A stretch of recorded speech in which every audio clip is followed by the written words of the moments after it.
putting your needs and wants on pause for someone else. So you want to talk about the little things. Open, that's a 4-letter word, but we get it wrong all the time as human beings. We suck at it. And then that compounds and makes things harder in life, makes it harder to be a part of a team when we're not really hearing the people across the table from us. And in turn, by the way, we're not being heard either. So we're just kind of passing each other in communication, not actually collaborating, not actually getting anything across the table, getting it finished.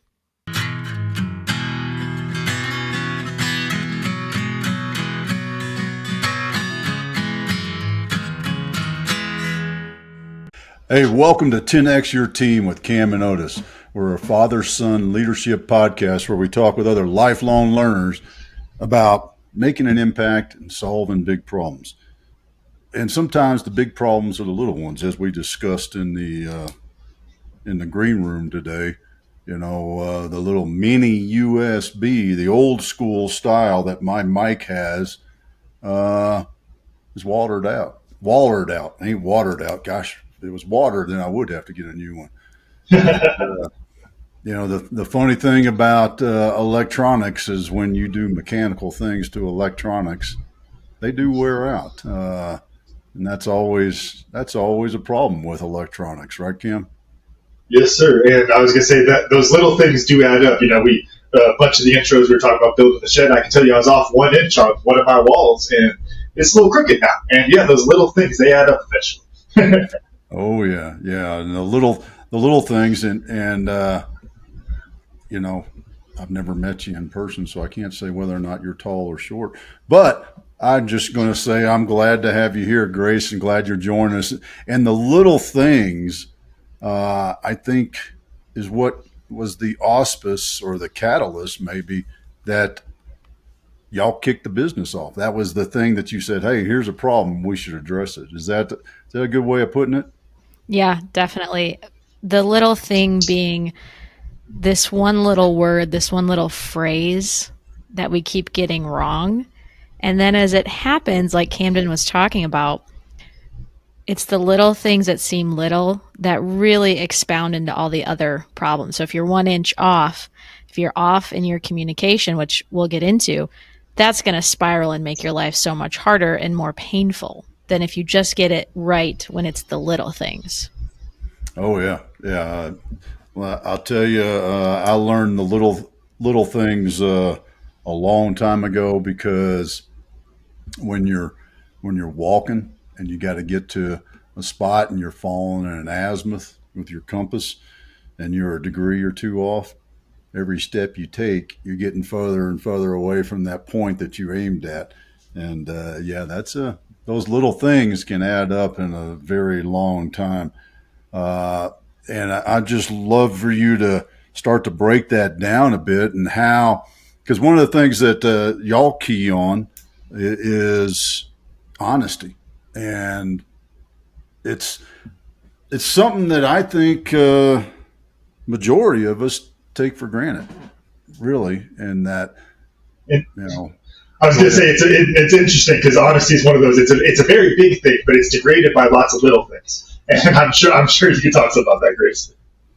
Yeah, definitely. And honesty is always something that we want. We want for ourselves. We want for others. But what gets in the way? Why doesn't it happen? And so that's really where our work started. And so I'm gonna jump right in. But we were working with over 60 organizations and 300 plus leaders, and we kept finding over and over again this little problem, like we were talking about before, was hindering these teams from achieving what they really wanted out of their organizations and making, again, their lives so much harder. And it's as simple as this and as complicated as this. They struggle to be open and honest. When they don't have that communication in place, again, everything is so much harder. But what we found is that very clearly everybody wants honesty. And honesty is being truly and freely yourself, speaking into what you want and how you feel. Super important, especially when we're in teams. We gotta have that true condition on the table. We gotta have everybody's honesty. So then the question becomes, why doesn't that happen? And what we found through research and discussions and conversations is that there's a lack of openness.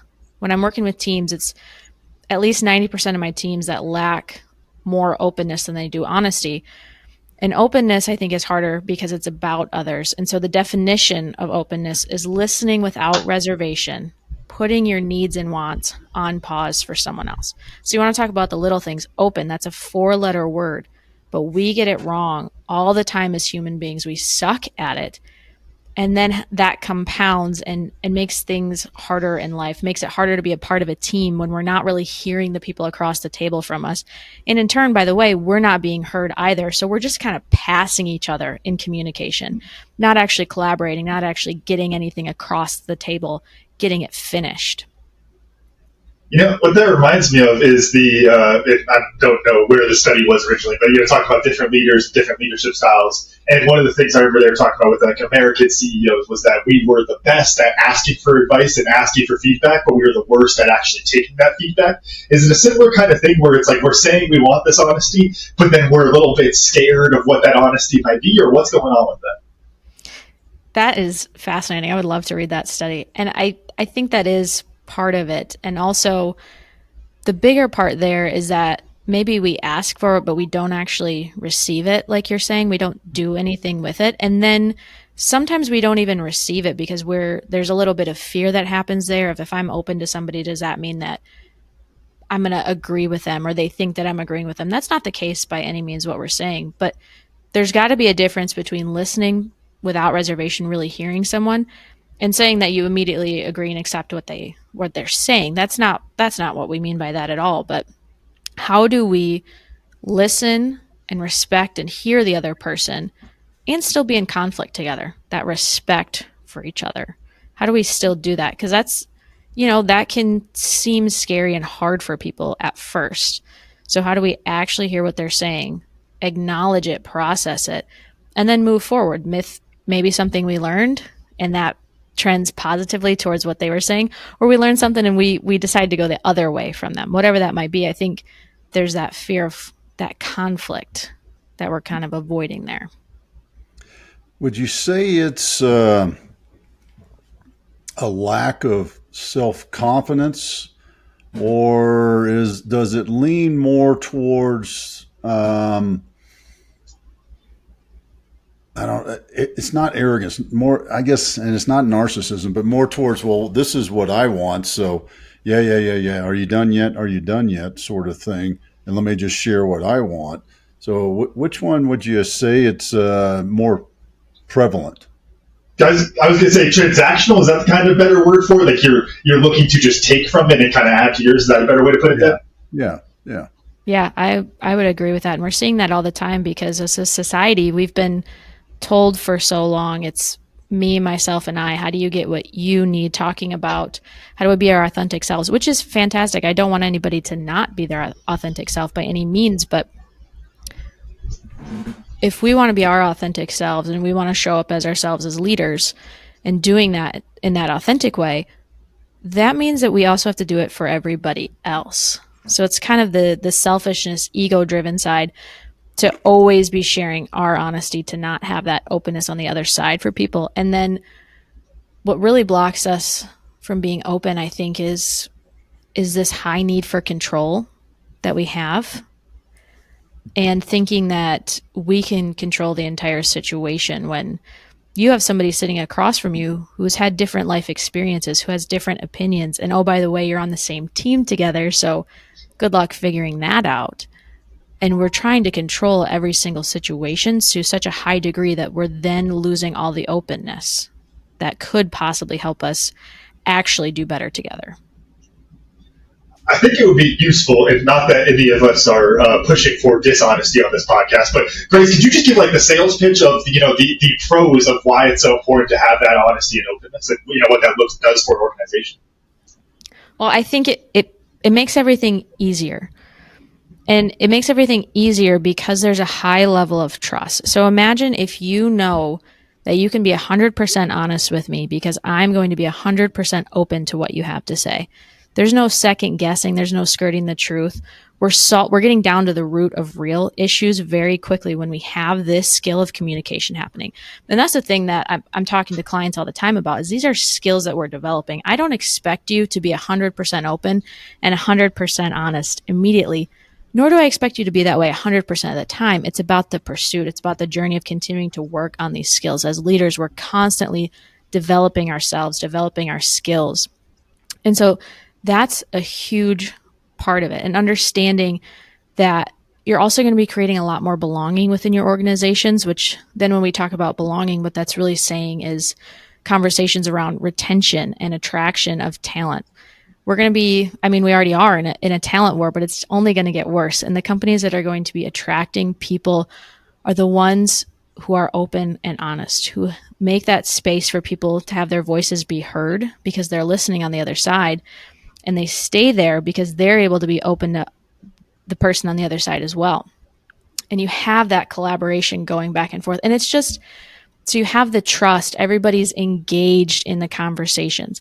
And by the way, because of that, things get more clear and actionable. That's what we're talking about.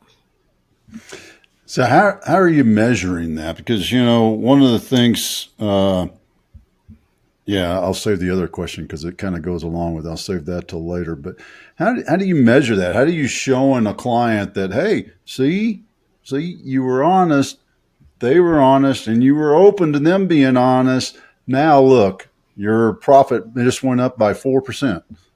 Yeah, one of the ways that we track it is through our pursuit of honesty assessment. So we first started writing this book when we were setting out to do this work.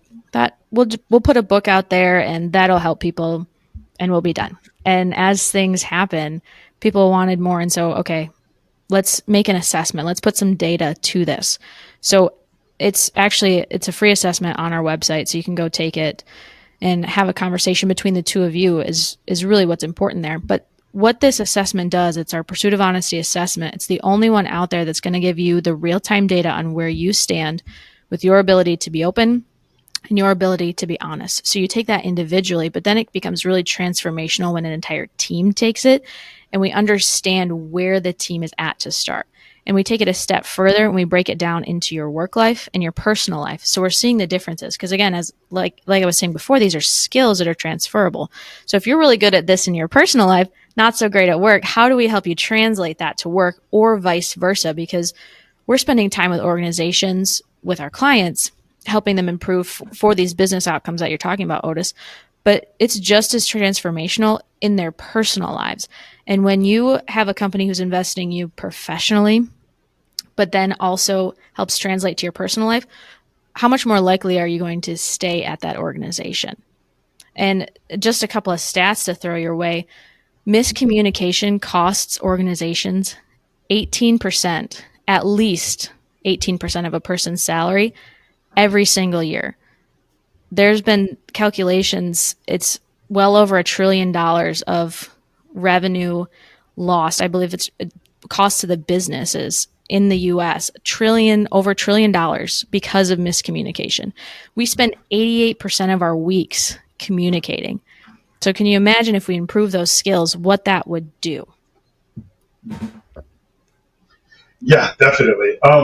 One piece that I keep thinking back to is for an individual, trying to work to become more honest, is this idea of they think they're honest, basically is the way I put it. They think that they're being honest, they think that they're being authentic, but they're really just so bought into the facade that they, are kind of lost in it a little bit. What are your thoughts on kind of getting through that and, a little bit of that process to, have a awakening when it comes to that honesty? It's why I love doing it in teams, because sometimes we need the people around us to see that for us and help us work through it, because we can't always see it for ourselves. And we're continuing to develop self-awareness. But this is such a great question, Cam. I'm so excited about it, because one of our 6 practices is called fake you. And what fake you is exactly what you're saying. It's the facade we project rather than being 100% honest. And fake you shows up in multitudes of ways for every single person across the planet.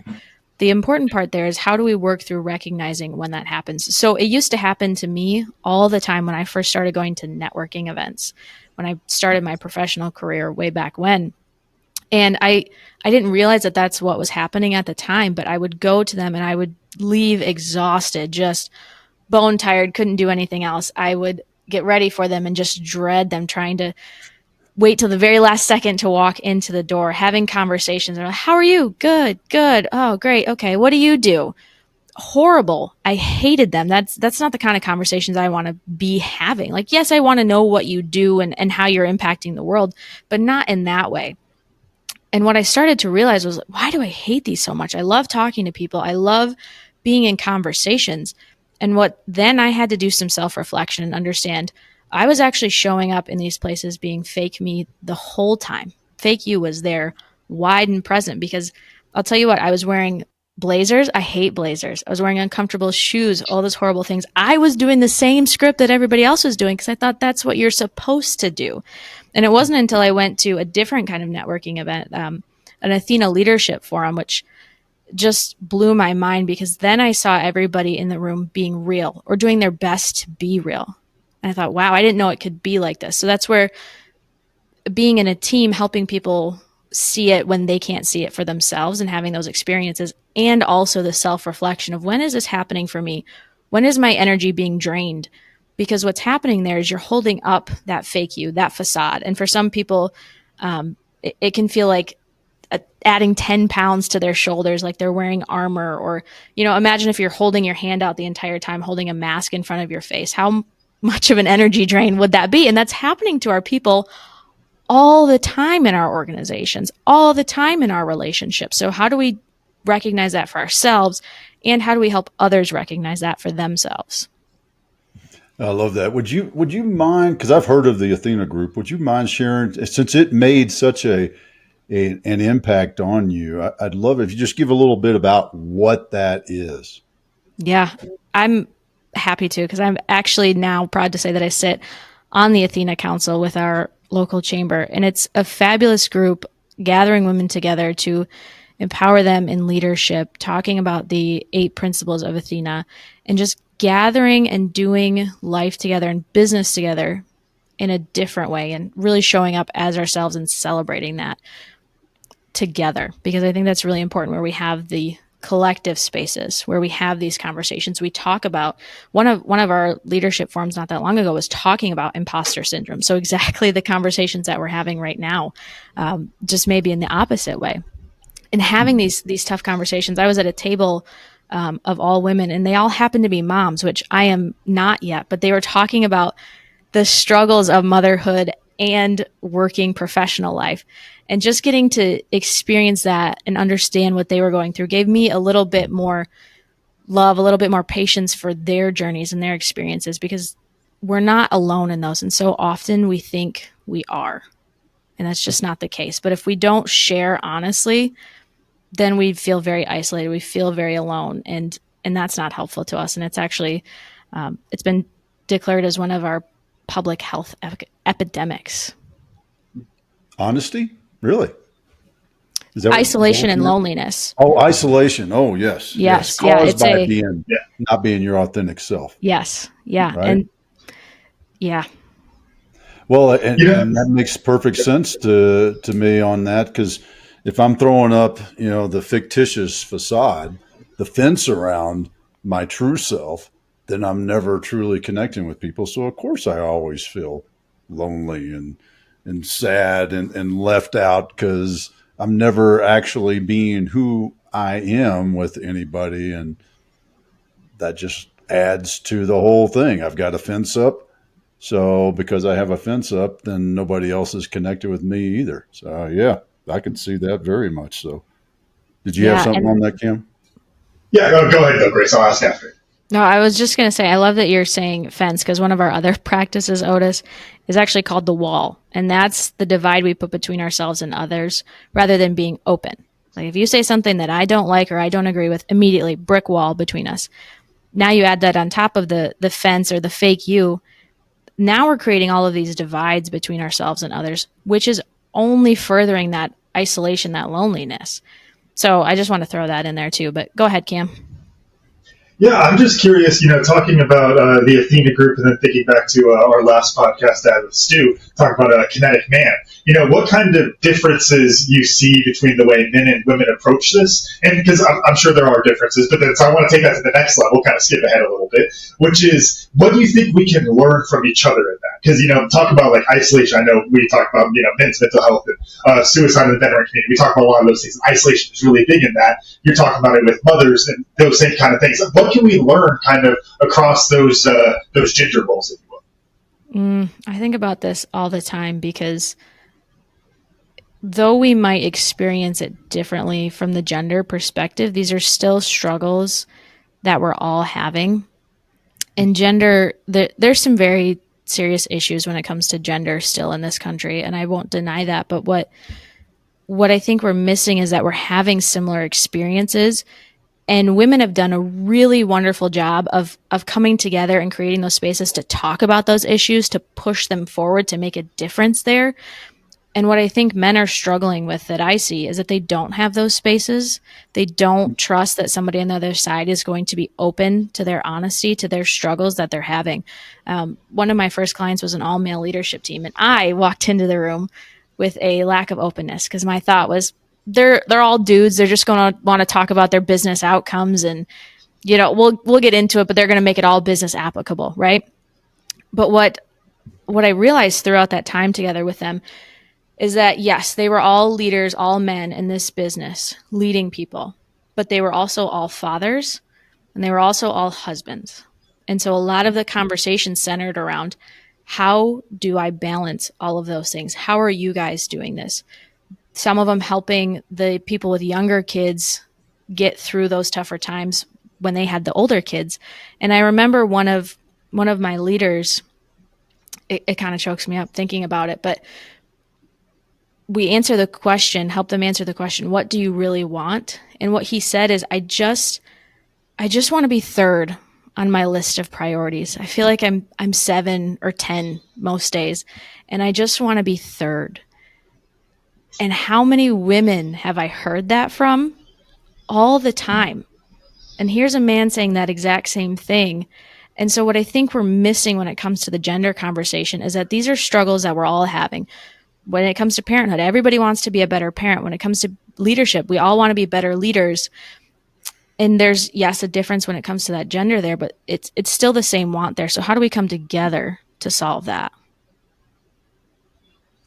Talking about that want, there's another thing that I feel like is so key to this conversation, which, talk about the authenticity, is that we are not, static enough ourselves.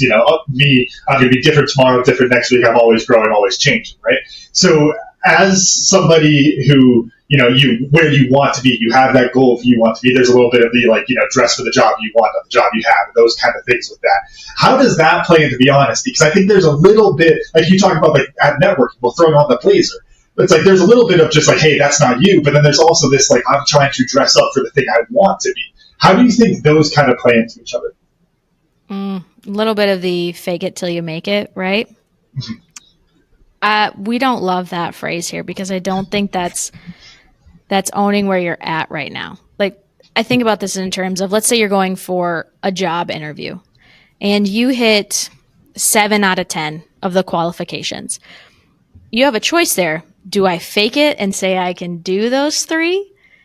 Or do I be honest in that moment and say, hey, I meet 7 out of 10 of these. I really want to be in this company. I love what you're doing. I don't hit these 3, but I would love to know what opportunities I can do to grow into them, or take it a step further and say, but here's how I would learn and I would gain those 3 qualifications or those competencies.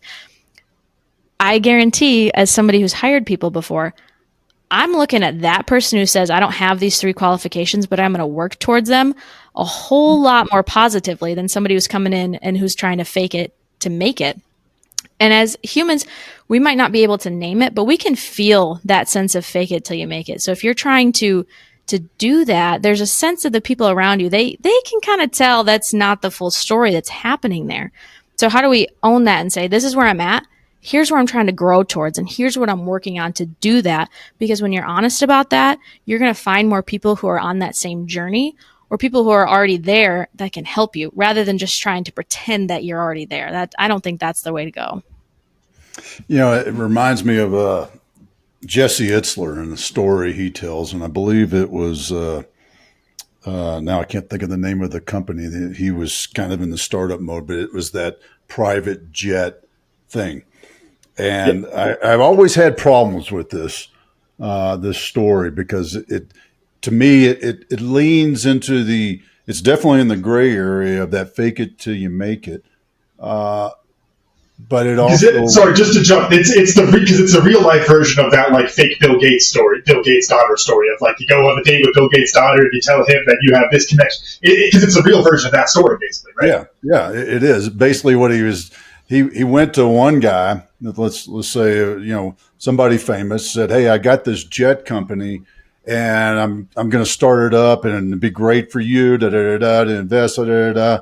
And the guy's like, I don't know who else you got on it, and he's like, well, I've got Joe over here, MVP of the NBA and the guy says, oh, okay, well, let me think about it. And then he's like, oh, shit, closes the door, leaves and runs over and he gets to Joe and he says, hey, Joe, man, I got this jet company I'm starting and it's really going to be great. And I really think you should invest with it.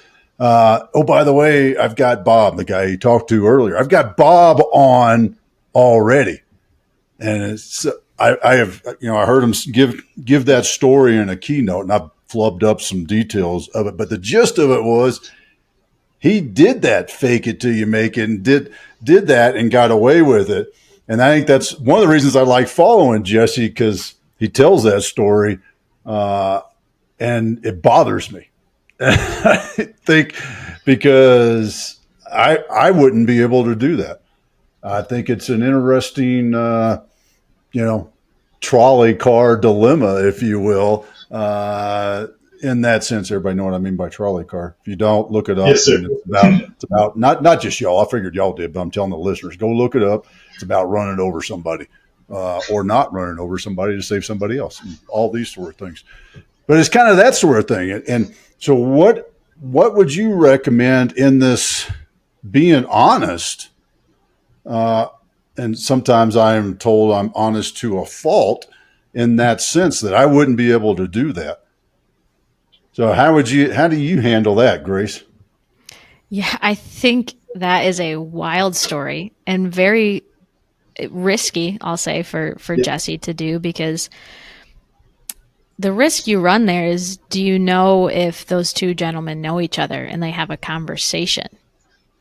And then you better hurry up and run over that other guy's office, right? Yes, exactly. And so then you're running the risk of, are they going to find out? And then your trust is lost with both of them. And that's the real problem to me there, is that trust would be gone in a snapshot. And so are you willing to lose that trust? Is that a good idea? And figuring that out, because I think the better approach maybe there would have been, in what I would have done was said, hey, I'm having conversations with Bob and I'm having conversations with this other guy. And if you both come in, it would do this and this, and these are all of my plans and all those things. That way, to me, that's still honest. You are having conversations with them. Neither one of them have said yes yet. Maybe there was a greater collaboration there that got missed out on. Imagine what could have happened if you brought all three of them into the room and talked about, how do you start this business? How are we going to do this successfully? To me, that would be a much more exciting conversation than going between both doors and saying, hey, this person's in, but they're not actually, and this person's in, but they're not actually yet, playing against each other. I think the miss on collaboration could have been something much better for that organization, for that startup. What's coming to mind is, thinking about that example specifically, thinking about conversations I've had with investors in the past. There's this interesting thing that's almost like, well, but I need to lie to them because they might be dishonest. Like there's almost like because we're dealing with people who may be dishonest, we feel the need to play their game. And some aspect of that, like the dishonest people degrade the rest of the market for the honesty, I guess is one way to put it. What are your thoughts on how we fix that? Because of course, we can talk. Be honest. Don't go to those people who don't want to work with them. Those kind of things. But Grace, if they've got all the money and I've got the business I need to start to feed my family, there's a little bit of a push and pull that happens there. What are your thoughts on that? Yeah, well, that's the unfortunate part of what our culture is devolved into. And thankfully, why I will probably never run out of work to do in my lifetime. But, what I think about is, do you have the agreement in place with each other that you will be 100% honest and you will be 100% open? Because you can't walk into a conversation and expect that of somebody. That is not where our society is at this point. And we're on a mission to change how the world communicates. So we get to that point, but we're not there yet. So you need to be in agreement with each other. When you're walking into, let's say, a pitch conversation like you're talking about, Cam, unless you start that conversation with the agreement, yeah, I understand why there's going to be some dishonesty happening there, because you don't have the guarantee on the other side that somebody's going to be open to what you're saying. They're there to judge you, and so you have to know, where is the relationship at, and how can we get it to that point where we are able to both be honest, we are able to both be open. Because again, it's a pursuit, it's a journey to get there. It's not going to happen immediately, especially if you don't ask for it and you don't model it. That's important. I want to jump back to my question I had earlier because I think this would be a good time to talk about it. So I'm the I'm the corporation, and I want to hire those honest people. And we you kind of alluded to this earlier. How do you demonstrate that as a company? Because and I talk with clients about this all the time. The company, you walk in the break room and they've got this beautiful sign up that shows, their company values, and there's like 10 things on there, and it's beautiful calligraphy and all this sort of stuff. Nobody knows what the hell it says. And if I put it on my website, nobody cares what it says because it's not really happening.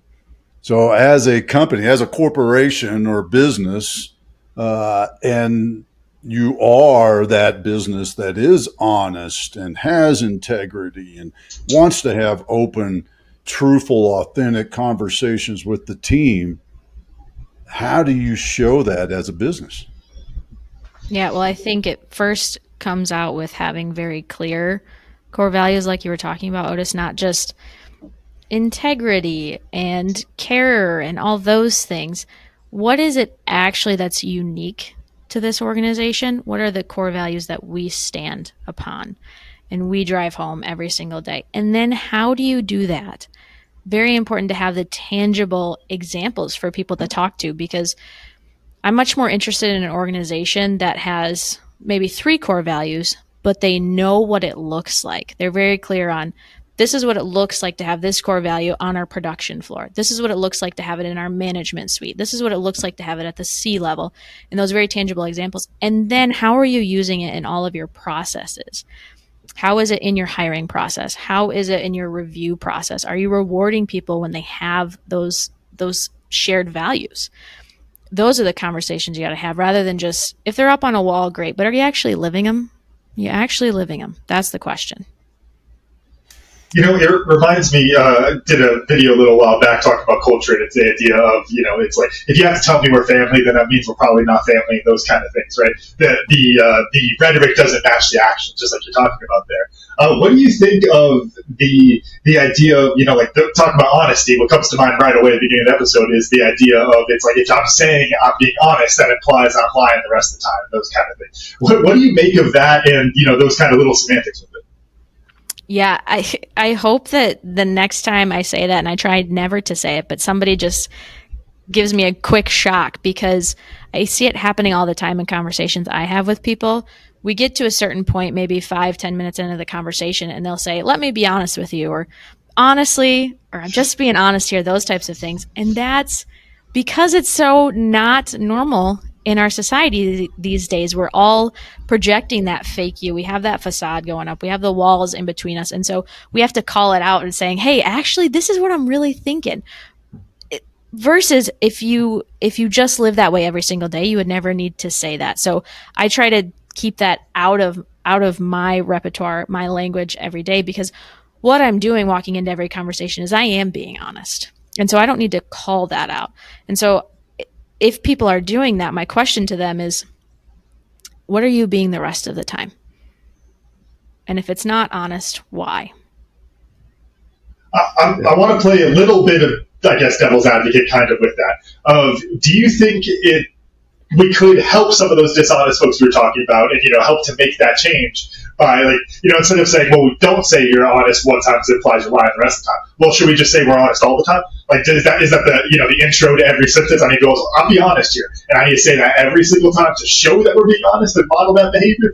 What are your thoughts on that? I know I'm playing devil's advocate there, but No, I love it, but I think it's, do you have that expectation in the relationship?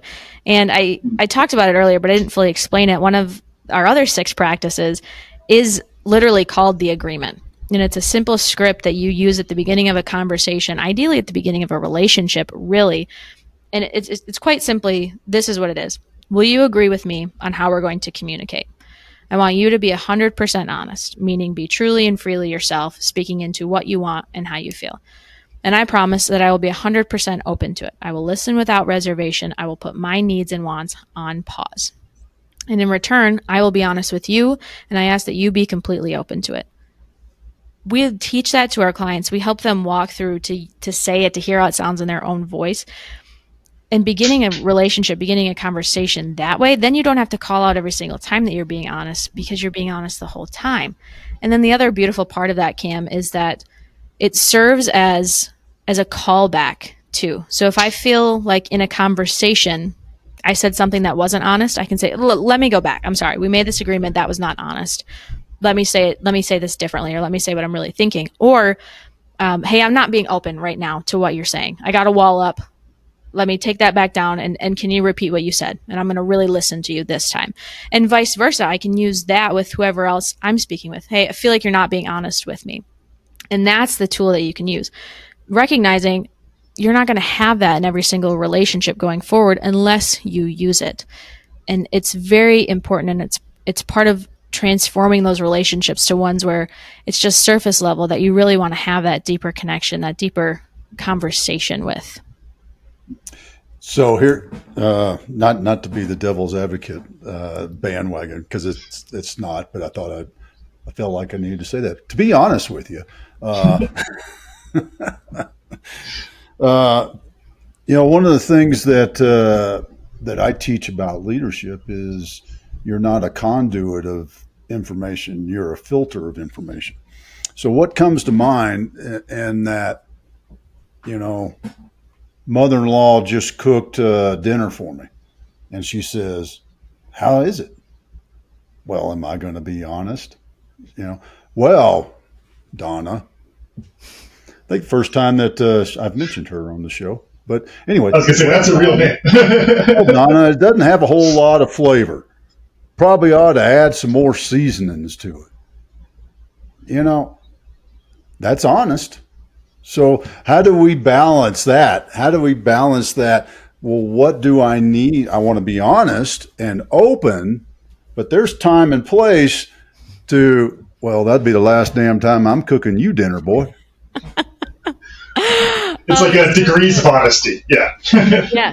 Well, first off, the question is Donna open to it? Is she really going to listen to what you're saying? Or is she going to let her feelings, she never does, but her emotions get into it? Okay, so that's part of it. There's not that exchange happening there. And then the other part is recognizing when you are sharing your honesty, are you doing it brutally or are you doing it with love? And that translates across your personal lives and across any professional relationships that you want. I know people get weird about saying love in the workplace, but that's the best way to say it. Am I coming at you with a dagger of brutal honesty? Because, yeah, you're going to step back. You are not going to hear a word that I say. You are in fight or flight mode at that moment. But if I come to you with 100% honesty and 100% loving, the likelihood that that's going to get across is much higher. So you go to Donna, you say, hey, Donna, I appreciate you making dinner for me. And it makes my life easier. You want me to be honest with you. It needs a little bit more seasonings, but I appreciate you doing this, and I appreciate the time you put into it. It needs more seasonings, though. She's probably going to hear that a little bit better than saying, yeah, this sucks, Donna. And Donna, I love you, baby. You are a great mother-in-law. So on the off chance that she's sitting there with my father-in-law, Walt, listening to this podcast, I just want to let you know that we do love you. And if you want to cook, I'm open to it. I was gonna say she's got some dang good cooking, so I don't know if she was making you.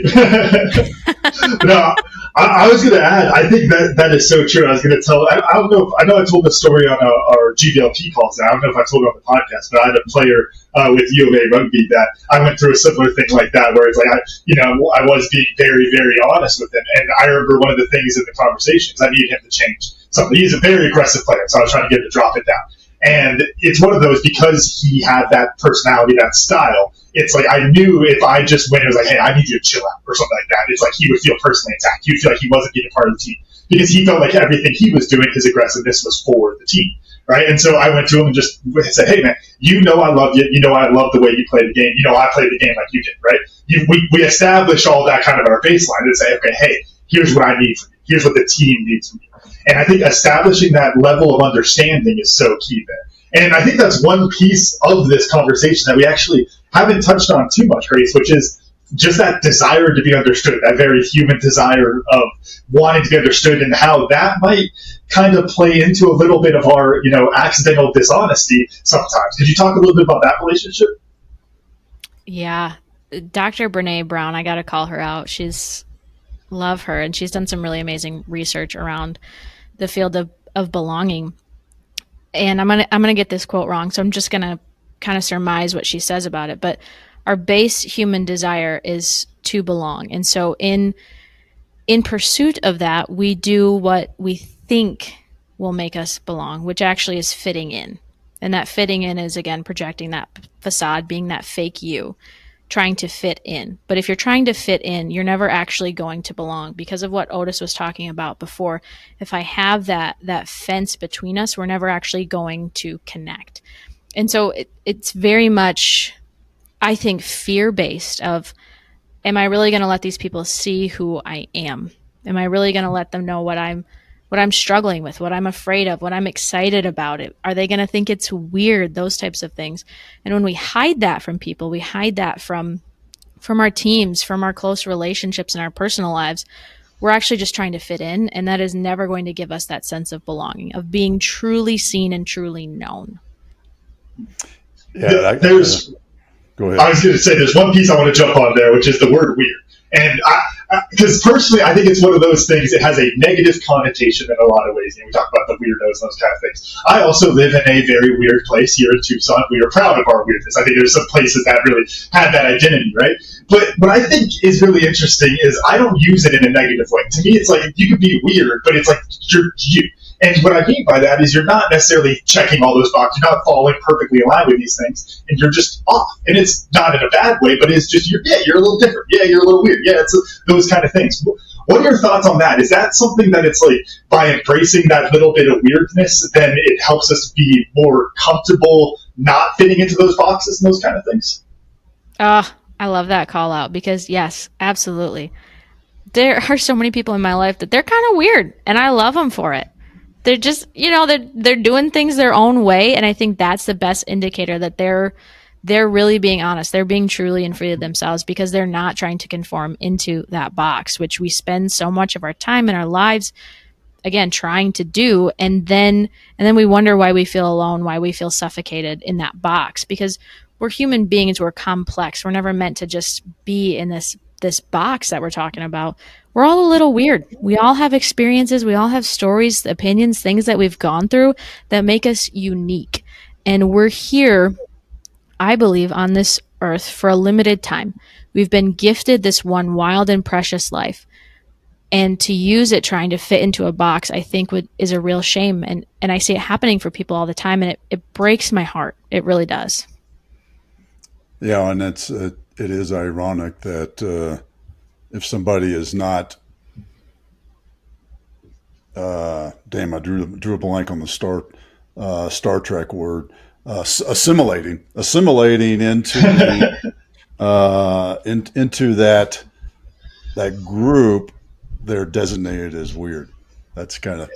I'll level you up on the weirdness of that example there, which is, because it's another thing I was thinking about with this. It's also, the cultural aspects of it. It's very American also. It's weird if you're not weird in that kind of a way. So it's like the radical individualism of those kind of things also adds another weird layer to the weirdness, I guess. Exactly. But then we try to block other people's weirdness. We're not open to it. And so in that way of denying Cam your weirdness, I am also at the same time denying my weirdness.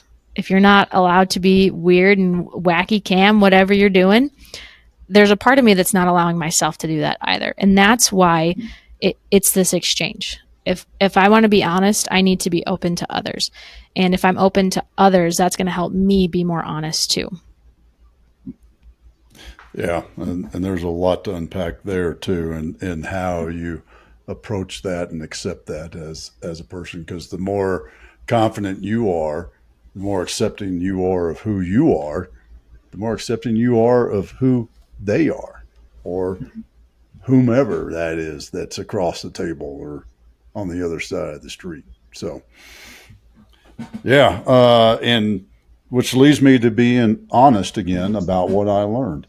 Uh, I, Because you lied every other I episode. could use that 368 all day episodes. long. I know. Yeah. Look out for the next meeting we have, Camden, because I'm going to have to tell you I'm going to be honest now during that meeting. It's the agreement. It'll help. There we go. There we go. Yeah. Well, what I learned was you gave us a hard number, which I thought was really interesting. Of 18% of a person's salary could be lost through poor communication. I think you actually said miscommunication, and I think that's whenever we can grab onto a quantifiable number to demonstrate the problem that we're having, especially when we talk about human aspects. I think that's a really great point to emphasize and make sure that, hey, yeah, you're losing money there, dude. So you ought to do something about it and fix it. Camden, how about you? What'd you learn? Yeah, I got to admit, it feels, gosh, I'm using the word weird too many times already in a sentence, but it feels weird because we just talked about it. Weird things we should do, and I'm going to be telling them we should be honest with things that we do. But to your point there, the connection of weirdness being honest, I never fully put that together, but it makes so much more sense. If you're comfortable being weird, if you're comfortable being that outlier, it shows that you're being honest about who you are. And being honest about your weirdness is such a important thing. I don't think I never fully put my finger on, but it makes sense. Colorado's got some weirdos, Tucson's got some weirdos. Our rugby community is full of weirdos, right? And I love them all. Yeah. Grace, how about you? What'd you learn? Oh, I hate to be piggybacking off of Cam, but the conversation around weird is really helpful to me because I've never thought about it exactly in that way. We talk about, letting your freak flag fly, those types of things, but weird is a good word for it because also, Cam, these places that you're talking about, people are flocking there to live there. There's something attractive about calling it out as weird. There's weirdos here and it's great. Everybody wants that at some level, meaning just we want to be ourselves. Awesome. Grace, how do did you have something, Kim? Or did I miss? No, I just said love it. Yeah, sorry. Oh, okay. Grace, how do folks find you and learn more about what y'all got going on? Yeah, well, I would love for people to connect with me on LinkedIn and have conversations there. I could talk about this all day long, and I would love to keep doing that with the listeners. And then the other thing is we've got all kinds of great stuff on our website. It's knowhonesty.com, a little play on words there. That's KNOW. honesty.com. On there, you'll see /book. We've got our book coming out October 18th. Really excited to get that in the hands of people to share the knowledge that we've been sharing in the session room with our clients and the stories and the education that we've gone through and the research. So that's coming out October 18th. And then lastly, on our website, you'll find the assessment that I talked about earlier. Go and take that for yourself, get your numbers, but more importantly, take it with somebody who's a close colleague, who's a close friend of yours, and just start a conversation there of what is getting in the way of you being 100% honest and what's getting in the way of you being 100% open. That conversation alone is going to really help us change how the world communicates. Awesome. That's great stuff. And folks, make sure you check that out. All the links will be in the show notes. And when you get out of the truck and you get home and you go on to the YouTube, look over Grace's left shoulder and you see a little printout of her book, whether that's the real one or not. I don't know. Maybe that's just a cover. But it is I've been staring at it the whole time. I love it. No. and no honesty. So good stuff, Grace. It's been a pleasure having you here today. Awesome. Thank you so much. This was a fantastic conversation. Camden, run us out. All right. Thank you all for listening to today's episode of 10X Your Team with Camden and Otis. A special thanks to our guest, Grace Gavin, for joining us today. Remember, you can watch full episodes of the show on YouTube at 10X Your Team. And if you enjoyed today's episode, please make sure to pass them on to other lifelong learners in your tribe so that they can enjoy it too. Follow us on Facebook, Instagram, and LinkedIn. As always, the full archive of episodes available at www.10xyourteam.net. Thanks again, and we'll see you all next time.